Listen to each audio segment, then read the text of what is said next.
प्रकाश पर्व, दीपोत्सव, दीपावली की हार्दिक शुभकामनाएं।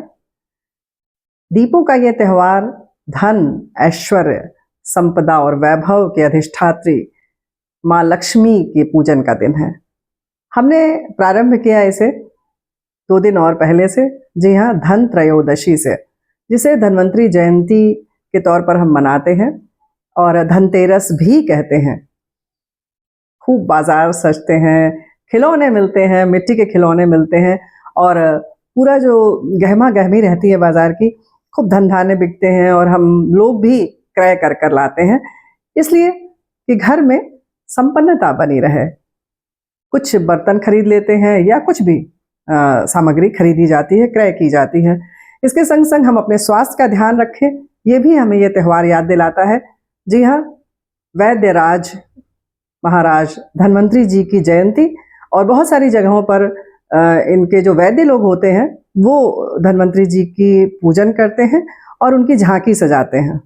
उनके दर्शन का भी दिन है और ये हमें याद दिलाता है कि भाई हम अपने स्वास्थ्य का भी ध्यान रखें। अब आता है नरक चतुर्दशी, जिसे रूप चौदस भी कहते हैं। हनुमान जयंती भी होती है। सुबह से उठकर उपटन लगाया जाता है और ब्रह्म मुहूर्त में स्नान करके बच्चों को लेकर हनुमान जी का दर्शन करने हम लोग जाते हैं। इस दिन से हमें ये ध्यान रखना होता है कि भाई बाकी सब चीज़ों के साथ साथ हमें अपने रूप का भी ध्यान रखना है, त्वचा का भी ध्यान रखना है, सौंदर्य का भी ध्यान रखना है, क्योंकि शीतकाल में हमारी त्वचा जो है वो रूखी हो जाती है, स्निग्धता कम हो जाती है।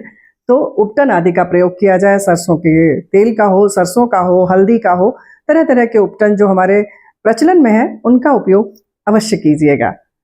नरक चतुर्दशी यानी कि स्वच्छता का ध्यान रखें, घर में कहीं पर भी कोई गंदगी न रहे। तो इन सारी चीज़ों को, जो हमारे दैनिक जीवन से जुड़ी हुई बातें हैं, उनको जब धर्म से जोड़ देते हैं, पूजन से जोड़ देते हैं, तो एक कहते हैं अनिवार्यता हो जाती है और हम उसे फिर करते ही हैं। तो है ना ये कितनी आवश्यक बात। और अब आती है दीपावली की बात। तो धन का महत्व तो हम सब समझते हैं। धन बहुत आवश्यक है, बहुत सारी वस्तुएं हमें प्रदान करता है। उसके साथ साथ वैभव भी चाहिए, ऐश्वर्य भी होना चाहिए। और इस दिन हम सब प्रकाशमय करते हैं अपने घर को और कहीं ना कहीं ये प्रयास करते हैं कि जो मन का जो तम है वो दूर हो जाए, अंधियारा दूर हो जाए और ज्ञान का प्रकाश पूरे विश्व में प्रसारित हो, फैले। और हम सब जो भी अंधविश्वास हो या जो भी चीज़ की बातें हों जो हमारे जीवन में कहीं ना कहीं बाधा उत्पन्न कर रही हैं, उनसे हम दूर हों और ज्ञान के प्रकाश से हमारा मार्ग प्रशस्त हो। अब बात आती है अन्नकूट की। जी हाँ, अन्नकूट एक तरह से कह सकते हैं कि पौराणिक कथा की बात करें तो कहीं ना कहीं अहम के दमन का प्रतीक ये त्यौहार है।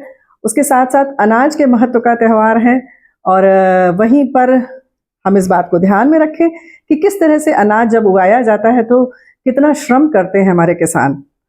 तो हमारी क्या जिम्मेदारी है?